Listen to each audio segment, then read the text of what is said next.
Ladies and gentlemen, good day. Welcome to Uniparts India Limited Q3 FY24 earnings conference call hosted by Go India Advisors. As a reminder, all participant lines will be in the listen-only mode, and there will be an opportunity for you to ask questions after the presentation concludes. Should you need assistance during the conference call, please signal an operator by pressing star, then 0 on your touchtone phone. Please note that this conference is being recorded. I now hand the conference over to Ms. Monali J. from Go India Advisors. Thank you, and over to you, ma'am. Thank you, Muskan. Good morning, everyone, and welcome to Q3 FY24 earnings call of Uniparts India Limited.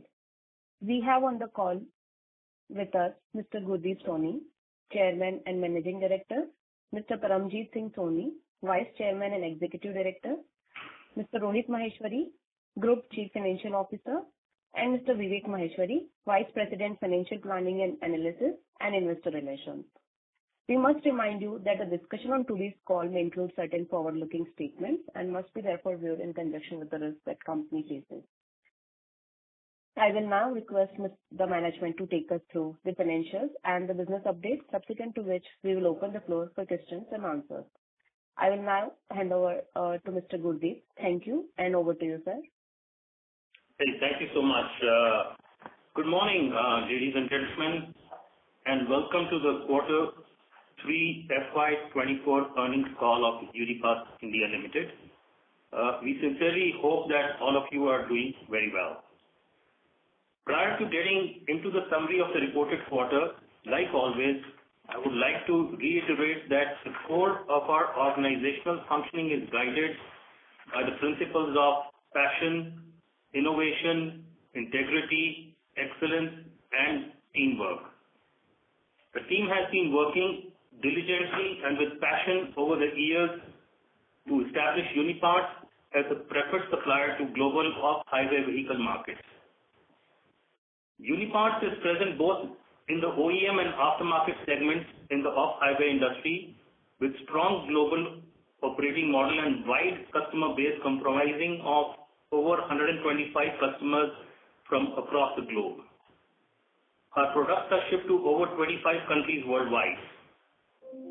We at Uniparts believe that through our off-highway focus, well-positioned product offerings, and marquee customer portfolio, we have a robust global business model to cater to the long-term trends of food security prioritization as well as infrastructure build-out and modernization. With the above backdrop, let me spend next few minutes sharing thoughts with respect to the current operating environment and business highlights for Quarter 3 of FY24. North America agricultural equipment market demand continues to be soft and in the short term, especially for smaller equipment. As guided previously, inventory destocking at customers and continued through Quarter 3. This destocking impact has largely bottomed out now, and Quarter 4 is expected to have very minimal adverse impact on this account. In fact, the aftermarket segment is witnessing early signs of demand stabilization and revival. The North American construction equipment market is stable with infrastructure-driven demand. Demand from Europe-based OEM customers is stable to marginally down, and the demand in the Indian domestic tractor market has been witnessing some softness in the current fiscal year. Export models are more impacted due to the small agricultural softness in export geographies. With the foregoing reasons in the backdrop and in line with earlier guidance, Quarter 4 is expected to be sequentially higher. End market softness persists, but being set off going forward into the next few quarters by new business coming in. Following projects are poised well for either pilot or commencement during Quarter 4 or FY24. The UTV 3-point linkage pilot batch sales to end customers have started. First sales to the new aftermarket customer, which is the second largest retail store group in USA, have also started. First sales under the... To replay your message, press 1. To re-record your message, press 2. I'm going to repeat that again. First, sales under the large project from the world's largest construction equipment OEM are also going smoothly. The company's business continues to generate healthy cash flow, lending further strength to the balance sheet. Also, the dividend payout continues to be higher than guided with a dividend policy.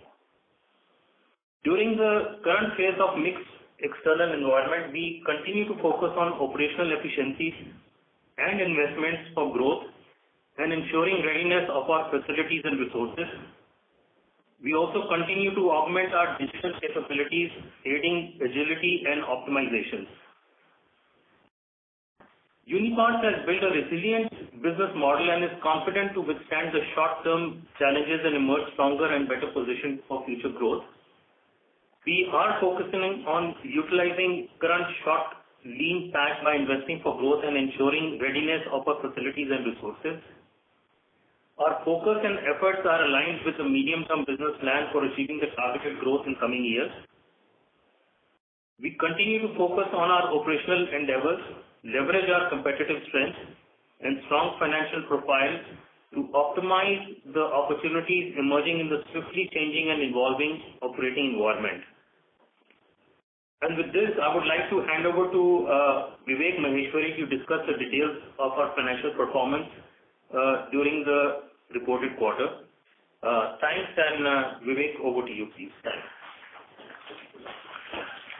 Thank you, sir. Good morning, all. I would like to share the following financial and business highlights for the quarter ending 31st December 2023.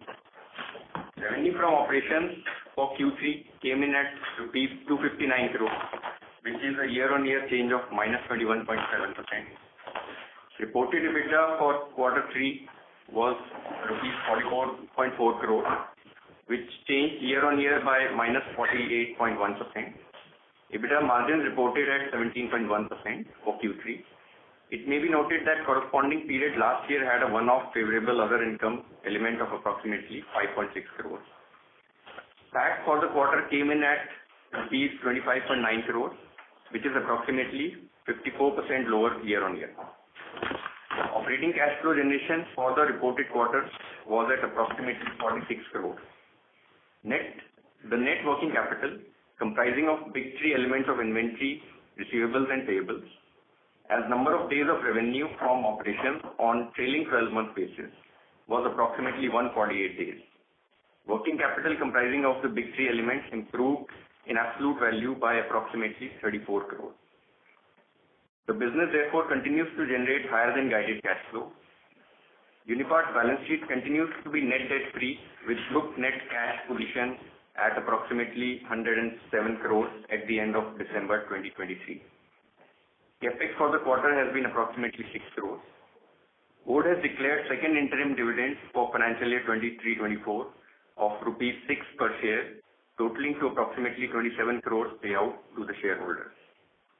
Inflationary pressure on operating costs remains in the medium term to be partially mitigated through operating efficiencies. Macro concerns over global economic slowdown, geopolitical uncertainties, and impact of worldwide high interest rate continues to remain a key monitorable. With this summary, I would like to hand the conference back to the moderator for question and answer session. Thanks very much. Thank you very much.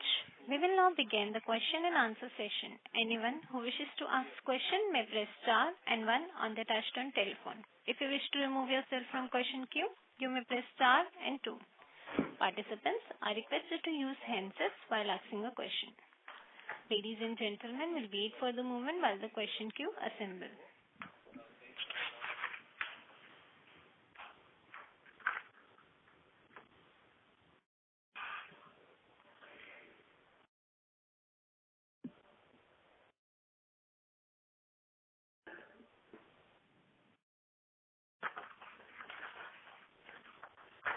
The first question is from the Yash from Capital Advisors. Please go ahead. Hi, am I audible? Yes. So, my question is, in recent past years, we had multiple fire incidents at our plants. Can you briefly talk about some of these incidents, what led to such incidents, and what are corrective steps we have taken? So, not in very recent past years. The last major one was in 2019, so it's been a while. And there was some electricity short circuit situation in the facility. And we have been taking adequate care, like always. And no such incidents have happened in last 2 to 3 years. Okay, because your DRHP says that there were 4 incidents since 2019. So that is why I'm coming with this. Yeah, so that's what I'm saying. 2019 was the last, those incidents which take. There is no incident after 2019 as such. Okay. Yes. Thank you. Thank you. A reminder to all participants, you may press star and 1 to ask question. The next question is from the line of Rishabh Shah from Booklady Rock PMS. Please go ahead. Yeah, hello. Good morning. Am I audible? Yes. So you had an inorganic opportunity in Europe on the hydraulic side, which didn't work out in our favor. So I wanted to know what was your learning from that? So this was a long time ago. I think the one in Europe, we did the acquisition back before the Lehman crisis, and in Europe, once the downturn hit, it's obviously very difficult to downsize the companies over there and to reduce expenses. So it was a tough call for the next 2-3 years period after that. And also we were not able to, the business was not in a situation where you could transfer product to India to lever the India manufacturing capability. So we basically took a situation to say, no, this doesn't work. And hence why we actually sold the business back. We had bought it from a customer and I sold it back to the same customer, took a small haircut. And we still work with the same customer, and we brought in all the hydraulic technology to India. But really took a small haircut of maybe just about, if I remember, about €500,000 is all we lost on that. But pretty much realized that if you're going to do a significant amount of number of people in Europe, then that's way more difficult compared to the US. And hence in Europe, better to acquire companies which are higher on the technology but lower on people. Okay.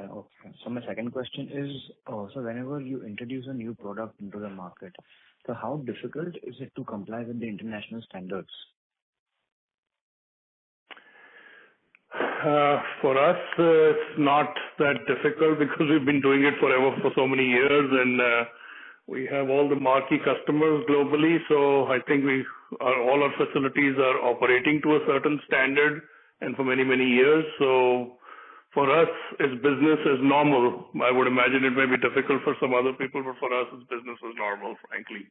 It's something that we've always been doing. So would it be difficult for a new company or a peer of your company to comply with the international? I would imagine it would be difficult because just to get qualification, just a vendor code with any of the big majors, it's a very, very involved process. Even for example, in recent times when I had to just take on somebody like a Caterpillar, it takes 5 to 6 years just to get in and, to do that despite us having so much stuff going on. So the entry barriers are fairly high. And, but obviously for us, we have the advantage that the top 10 agricultural companies of the world, all top 10 are our customers, and out of the top 10 construction equipment companies of the world outside of China, 5 are our customers. So for us, I think we already have a reputation in the market which kind of helps us get more business. And I think our systems are frankly up there in any case. So. Okay. And so my next question is, so what is the replacement cycle of your products and how frequently do you need to replace them?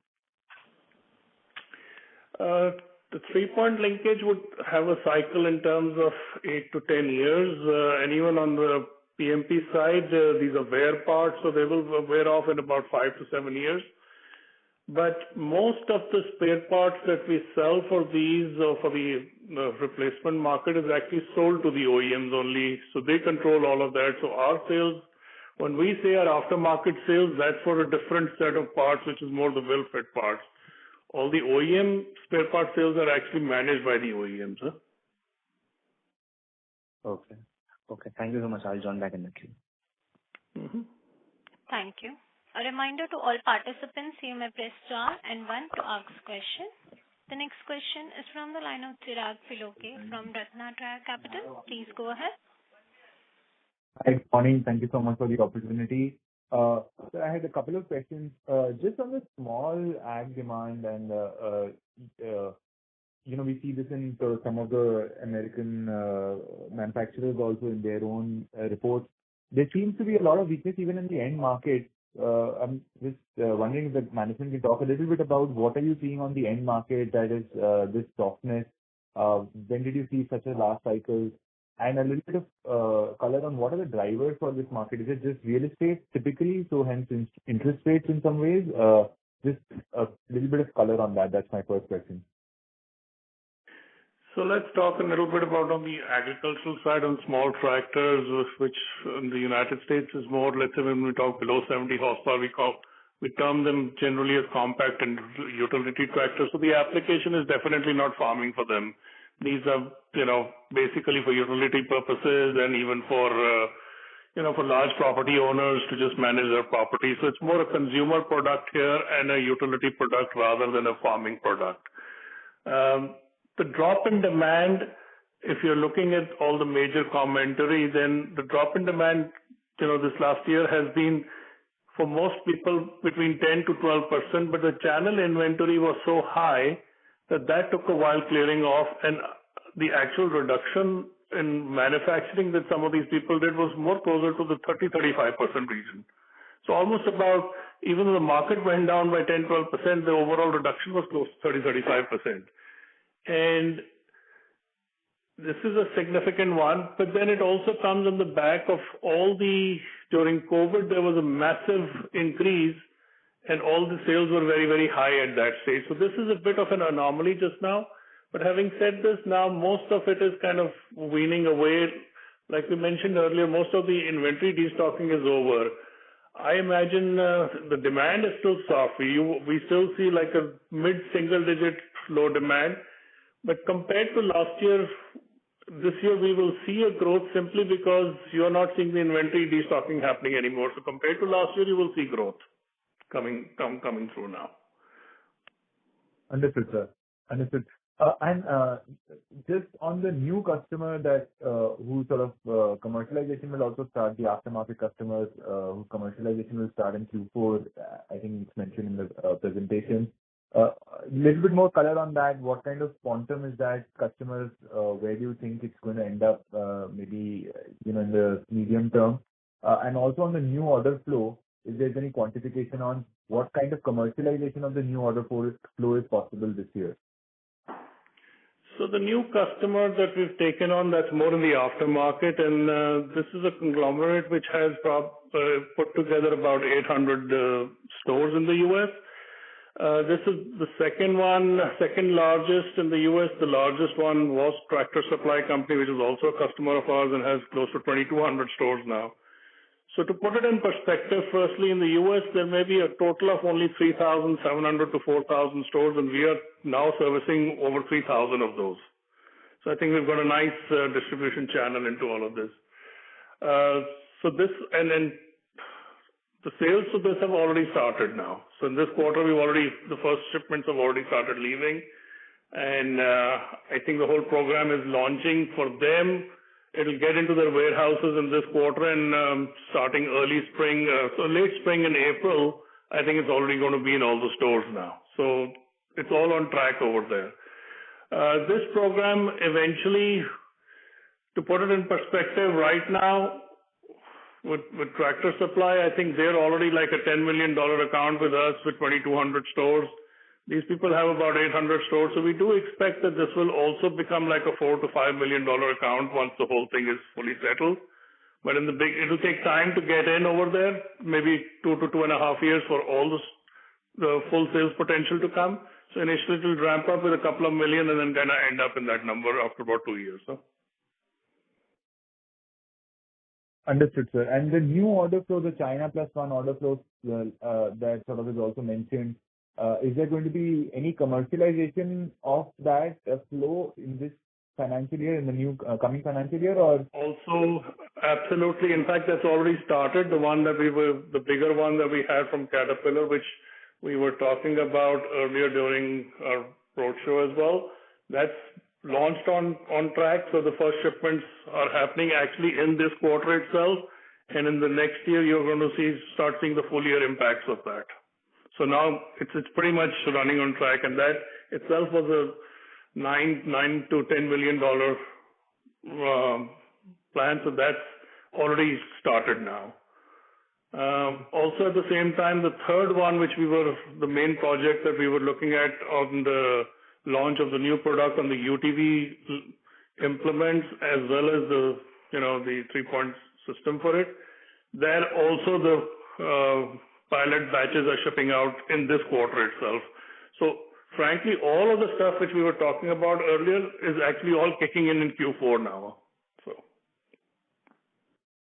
Understood, sir. Understood. And from typically from inquiries to commercialization or shipments of orders, what is the lead time that we generally face? If it's in the aftermarket and existing product, it can happen in 4 to 6 months. If it's an OEM product for a new model, it can even be 2 years. If it's an outsource of an existing product, which is happening on some of the China Plus One, it happens in about 12 months time. So it varies depending on what the project is. So just to summarize, new products, it takes the longest. The replacement product from another supplier, the middle point, and existing products just placing in the aftermarket is the shortest turnaround. Absolutely. Just last question from my side, and I'll get back in the queue. On the gross margin front, this quarter has been decent. Is there any element of freight, coming out? How should we look at that?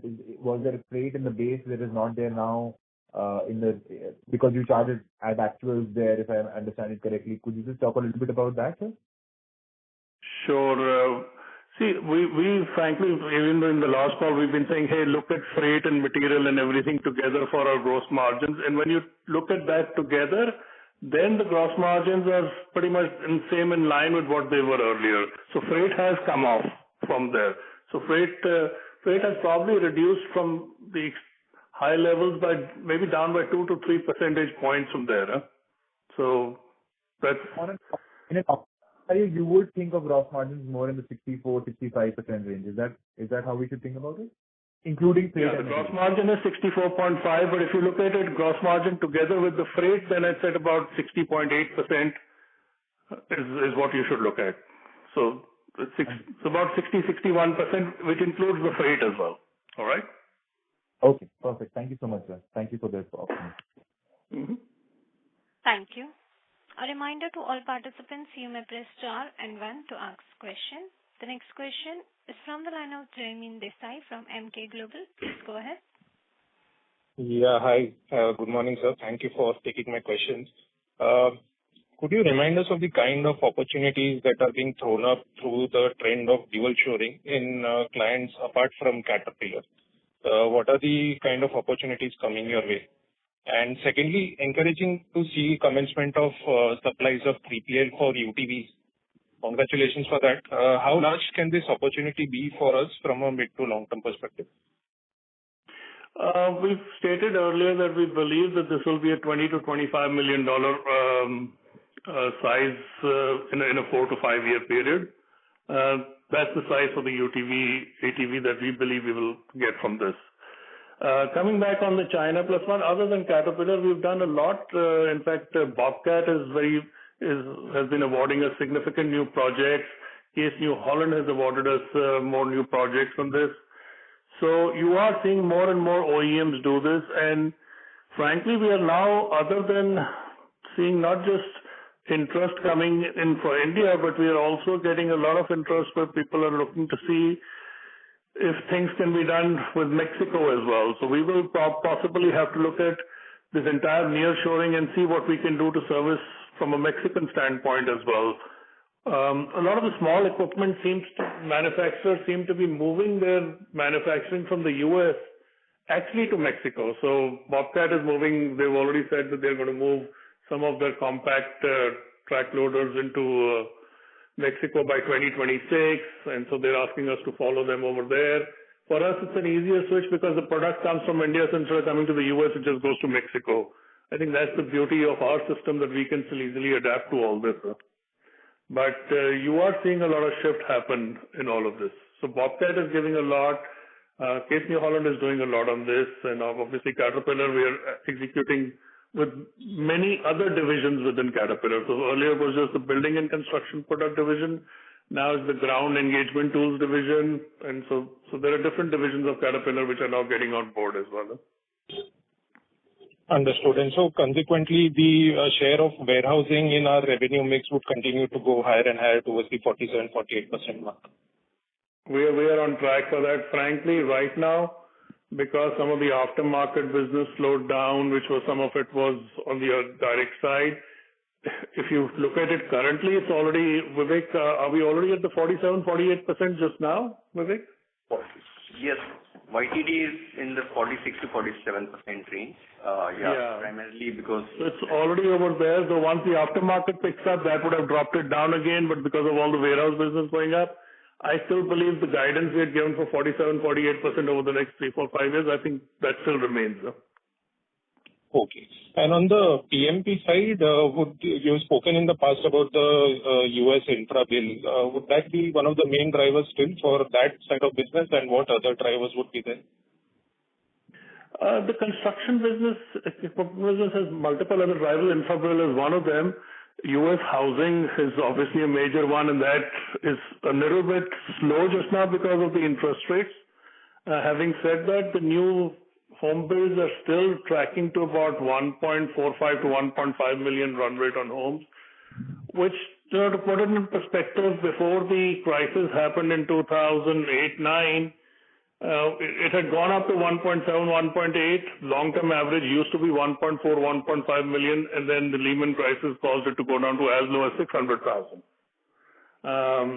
So pre-COVID, with all this stuff happening, we were still at the 1.6 million, but still the run rate is maintaining at the long-term average of 1.4 to 1.5 million just now. So the US home market still, despite the high interest rates, I think remains fairly strong. And the new home inventory is very, very low. So still, I think you will continue to see reasonable demand there. So the construction equipment actually has been the brighter side of the business. Because of that now, PMP, which used to be maybe 40% of our business, and 3PL used to be like 55% of our business. Today, actually, the PMP is about 55% of our business, and 3PL is about 40 to 43%. So this is the nice part about our business. You know, when I used to say earlier, we operate in cyclical industries, and we de-risked our business model by going partly into construction, partly into ag, and that way, even if a down cycle happens in one industry, the other industry carries you. So right now, despite the down cycle in the ag, the construction is at least providing a good boost to us. Understood. Finally, two questions from my side, and I'll get back in the queue. On the hydraulics and fabrication side, I remember you talking about looking for inorganic opportunities there. Is there any progress on that front?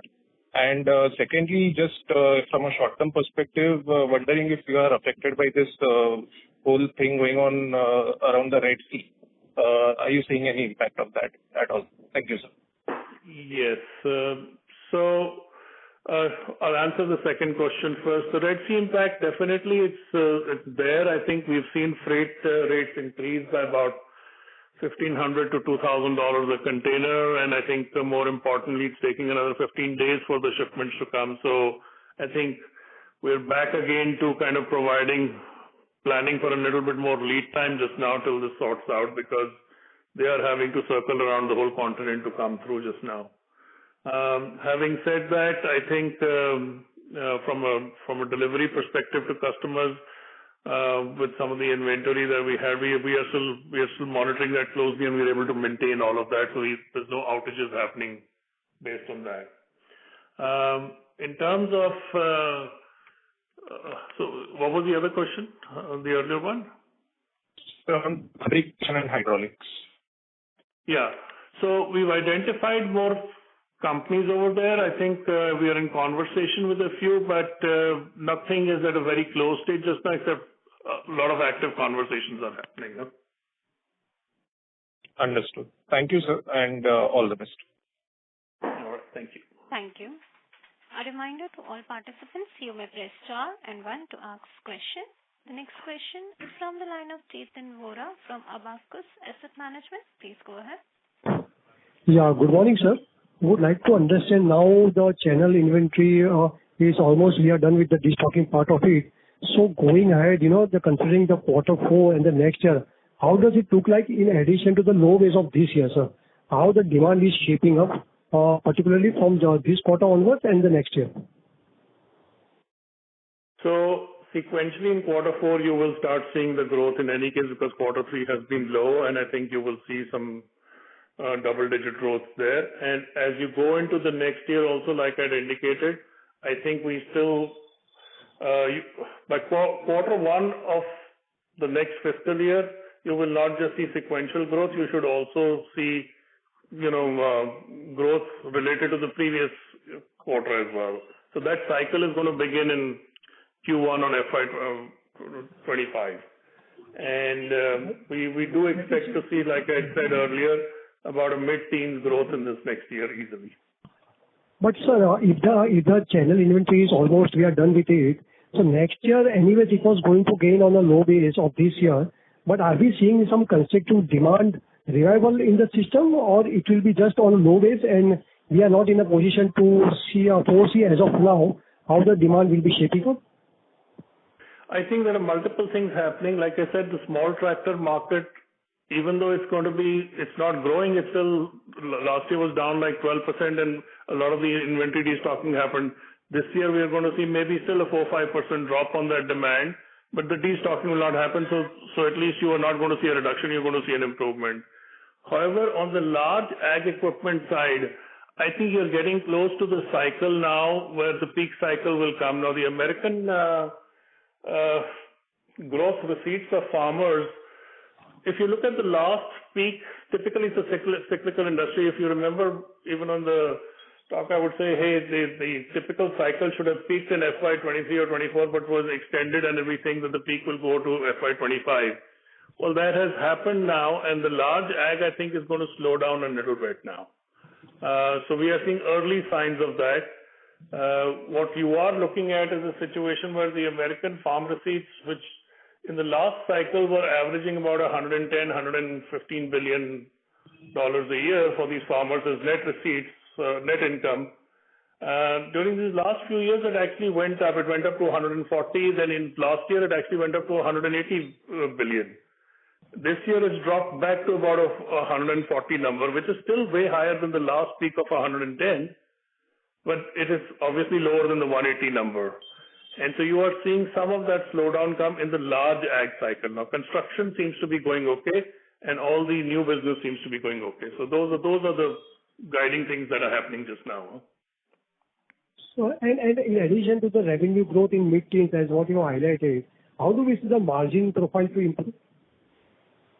I think the margins will continue to remain in the 20-21% EBITDA range.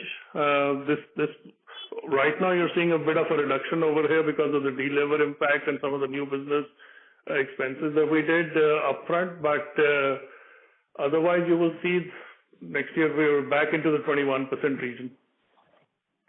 Okay.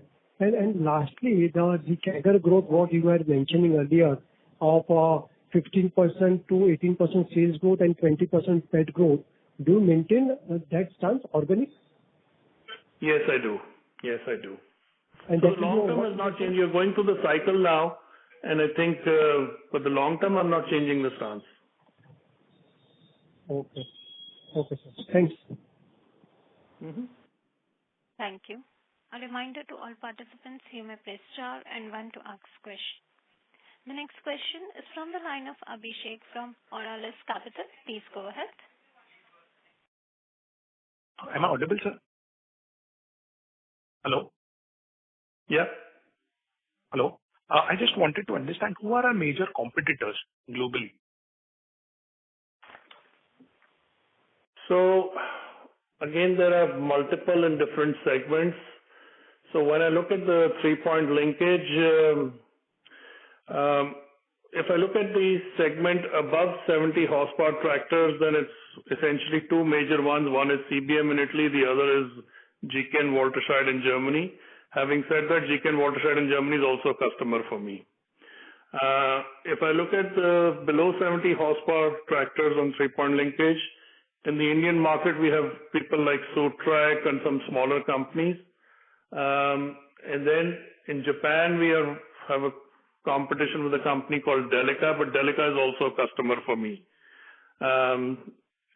So we seem to be in the foreign markets, at least at a situation where some of our competition is also our customer because we are sitting in a low-cost industry, region. On the PMP side, we have competition in the US from local manufacturers like General Grind, which is predominantly produced in the US, and then obviously you have the China ones, which is where our opportunity is because a lot of the China ones are actually now getting replaced. So.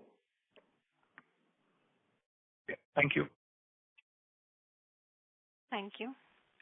The next question is from the line of Manu Jindal from Thorin Technology Solution. Please go ahead. Am I audible, sir?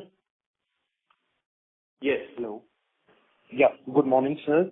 So I have a couple of questions. The very first question is about the variance in EBITDA margins. Like, as compared to last quarter, it has gone from some 26% to 17.2 odd %. Is it due to operating leverage, or can you just give a bit of a flavor on that, please? Sure. Vivek, you want to take that? Yeah. So on a sequential basis, if you focus, it's purely operating deleverage because the revenue has come down by, let's say, 34 crores.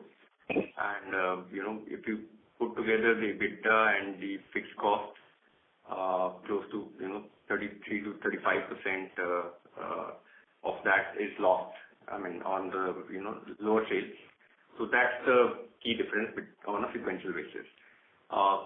Year on year, there were some other incomes in the base quarter, and there were some inventory valuation tailwinds as well. So it's not strictly comparable that way.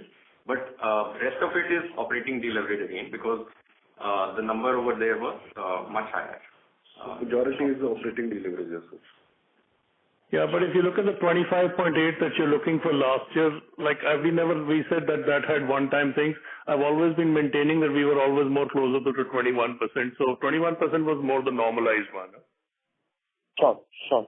And sir, what about the CSM versus agriculture margins? While the revenue breakup is given in the presentation, what about the EBITDA margins or some sort of margin profiling? Can you just provide? That would be really helpful.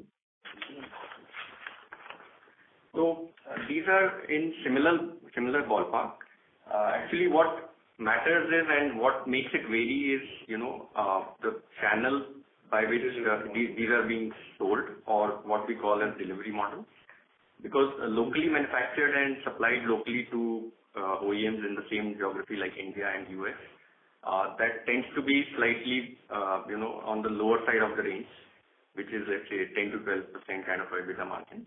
While the highest margins comes if these are routed through our warehouses, which are, high 20s kind of margin. So it's a band or a spectrum, and delivery channel pretty much, defines what the margins are. And otherwise, between the product verticals, there's not much difference. Okay. Sir, just now you mentioned in the last question that one of your German and Japan competitors are also your customer. How is it that? Is it just because of the labor arbitrage, or how do they exactly become the customers? Can you just throw the light on that? So, for example, let's take up with Delica in Japan. So, obviously, their cost structures are higher than ours. So, for us, how that happened was we were selling to Kubota, and Kubota, you know how Japanese customers are. If their incumbent supplier was this other company, and they like to maintain long-term relationships. So, when Kubota moved to us, they moved certain tractor models, and other tractor models that said, "Hey, we want to continue with the existing supplier, but can you supply these guys?" So technically, we are supplying to those guys, and then those guys take it from there. It's just the way how Japanese companies will operate, right? I'm lesser sensitive how my product gets there as long as it gets there. So, and then if you look at the other one with Voltashide, when we look at, so they make certain parts of they have more the draft links and the hooks over there for certain applications in which they had patents. And for all the other product, which involves a lot of the forging, machining, and lower cost stuff, we support those products from India. So on the full system, they'll buy partial things from us, and the rest they do themselves over there. Okay. Sure, sir. And sir, what about this year would be the US elections as well? That is my very first question. What have you in the past seen the impact of US elections on the spendings in agriculture sector, number one. Number two is, what about the investment by the current Indian government in real estate? Are we in any ways leveraging those investments towards our company? So these two questions. US elections typically don't impact the farm economy here. I think, yes, because the farm policies in general I think they last through administrations. I don't see that will make any difference to the farm economy here. And again, the infrastructure bill, I mean, these are longer term things. They are already in play. The US, I think the way we like to say it here is that it's better that no governance happens, because you have three branches of the government, and even when an election changes, typically it's very unusual that a single party has the Congress and the Senate and the presidency together. So essentially to get anything done is very, very difficult. And it's messy, which keeps the government out of the business's way. So in a manner that kind of actually I was asking about the Indian opportunity in real estate towards the infrastructure sector which the government is investing in. Are we focusing our CFM sales towards India, given the stance that there's a lot of infrastructure investments happening in India?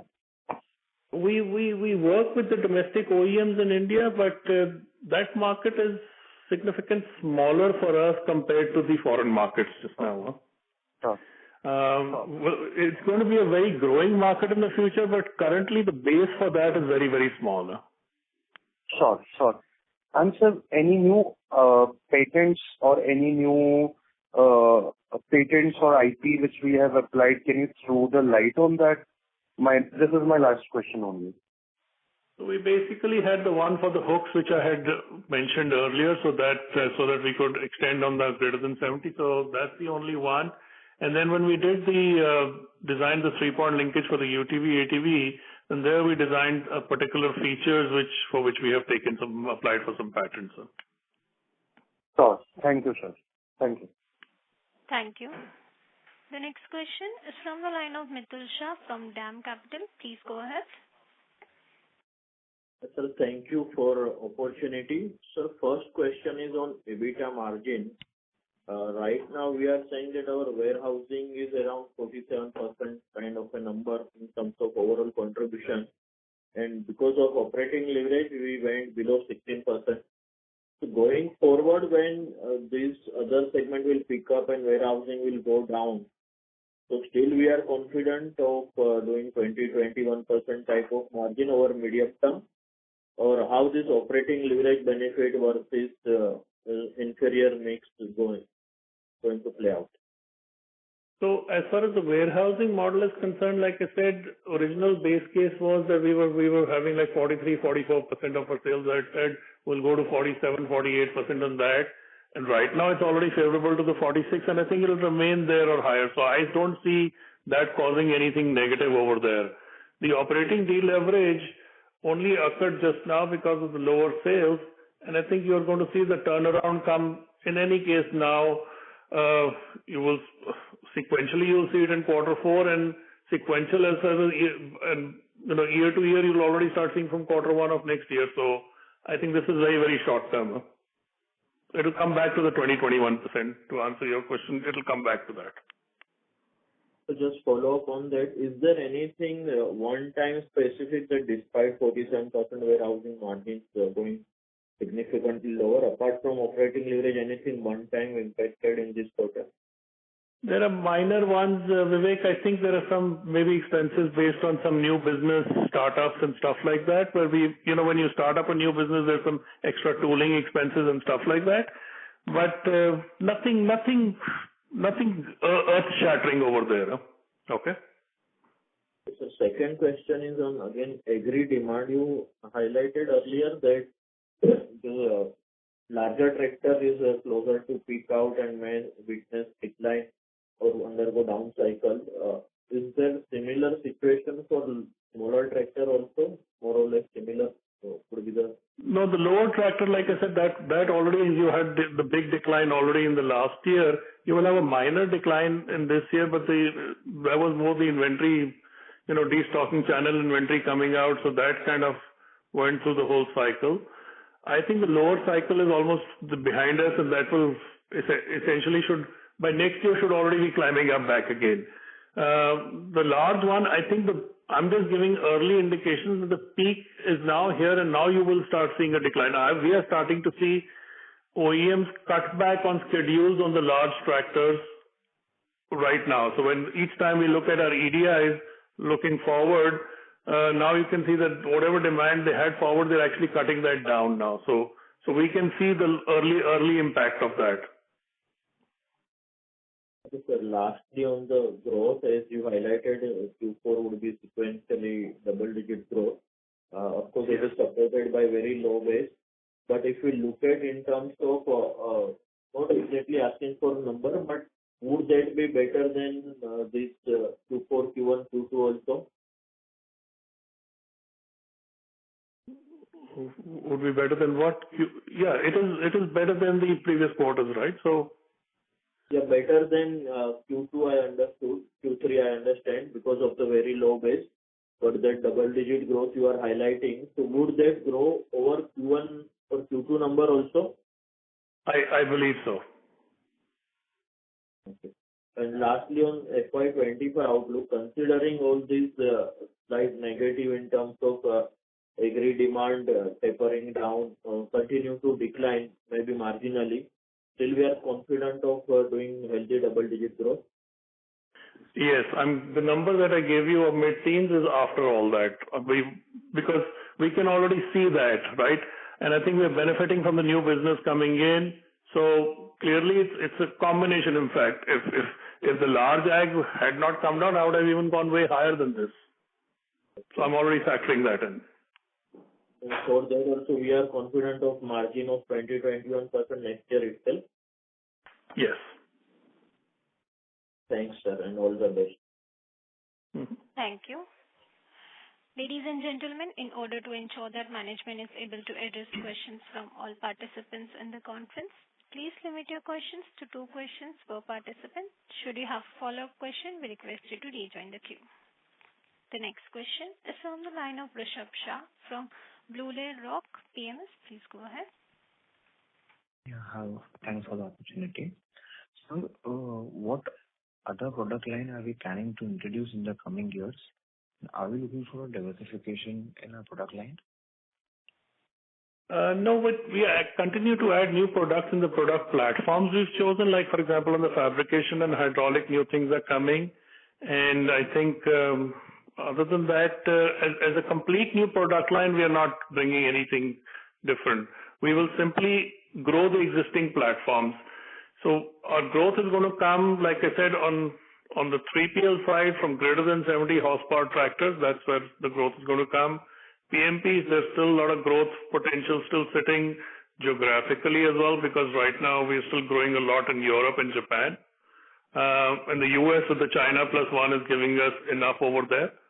And then On the hydraulic and fabrication, those are the two platforms on which we are continue to add new businesses and new product over there. Right. And sir, I wanted to know about the warehousing margins. You said you wanted to increase it up to 47 to 48%.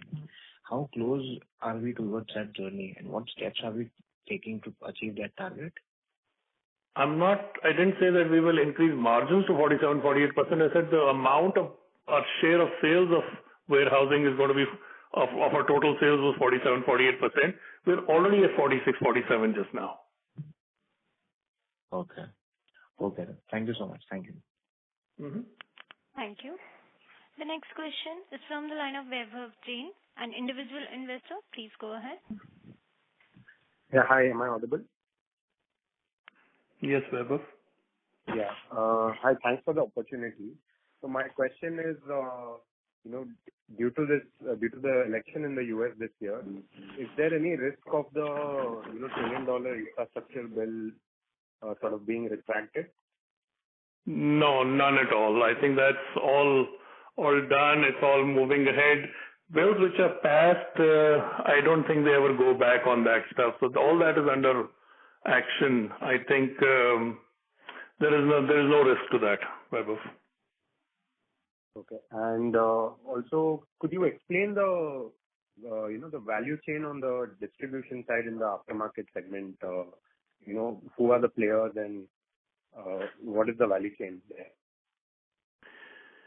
So in the US, obviously you have the bigger distributors, but which we used to work with earlier. But now I think because of our own warehousing here, we've gone directly to the retail channels. So typically you see, one, you have the large OEMs who have their own dealerships, right? So you can service, and all these dealerships will also carry not just their own parts, but also these well-fit parts. So in that context, for example, all the Deere dealerships in the US already carry our stuff because we work through one of our customers to do that. We do the same, and then you have a similar thing. You have what we call as farm and fleet stores. This is what I mentioned when you look at a company like Tractor Supply Company, which has like 2,200 stores. It's probably $13 billion in sales in the US. So this is a Walmart in this business. So they have their own stores. So we are working with them now. So these kind of stores total in the US, I want to say are close to about 4,000. Like I said, somewhere between 3,700 to 4,000 stores. Between Tractor Supply and the new account we've taken now, which has 800 stores, I think we're already covering about 3,000 of those. So we've got a nice hold on this. And this is the kind of business, frankly, which just continues on and on and on. I think you've really got to shoot yourself in the foot 20 times before you'll get out of this now. It's impossible to get in, but once you get in, it just stays. And our ability to lever more products into this pipeline is high. So right now we're doing the 3-point linkage. You are seeing us launch the UTV, ATV into this segment, right? So technically we're using the same distribution of 3,000 stores to do this. And now we'll look at more products to go into this pipeline. So this is a separate thing in the US. In Europe, all of this is done differently. They have large distributors. So the big customers we have there are like Cramp, which is also, I think, 1.2 billion euros as a company now. So they are into all the distribution to all the different. So they don't have chain stores over there. So they'll service all the dealerships and stuff like that directly from these distributors. So all the top players in Europe, the major distributors, are all our customers, and they've been like that now for like almost everyone is more than 20 years with us. Sure, sir. Okay. Thank you so much. That's it from my side. Mm-hmm. Thank you. The next question is from the line of Ashutosh from Mirabilis Investment. Please go ahead. Yeah, hi, sir. Thanks for the opportunity. So first question is for 3PL for higher HP tractors. So any progress that you have made that you can share from the product development as well as business development side for 3PL for higher HP tractors? Yeah, we're already working with KSP Holland on a few things. We're launching for some tractors in South Korea. We've got some new projects over there that we are working on. And now we're actually bidding on a very large project with John Deere just now. So there are new ones which are already in implementation, which are smaller projects, but a very large project is under a bidding stage at this time. Okay, great, sir. And second one, so for FY25, if we were to exclude the sales for 3PL for UTVs and the new business that we are about to start with Caterpillar, so do you think we will still be growing the base business given that market is still kind of shaky and that you said large is about to go in a down cycle and small is still in an inventory correction phase? So if you were to exclude the Caterpillar as well as 3PL for UTVs, do you think the base business will still grow? The base business, I think, will grow back a little bit on the aftermarket side, and it will also grow on the construction equipment side. We will see downsides from the large ag equipment and a smaller downside from the small ag equipment. So overall, I think you will see a slight growth over there. A lot of the growth you will see is because of the new business. Okay, so great. That would be all. Thanks. Mm-hmm. Thank you. Ladies and gentlemen, due to time constraint, we will take this as the last question. As that was the last question, I would now like to hand the conference over to management for closing comments.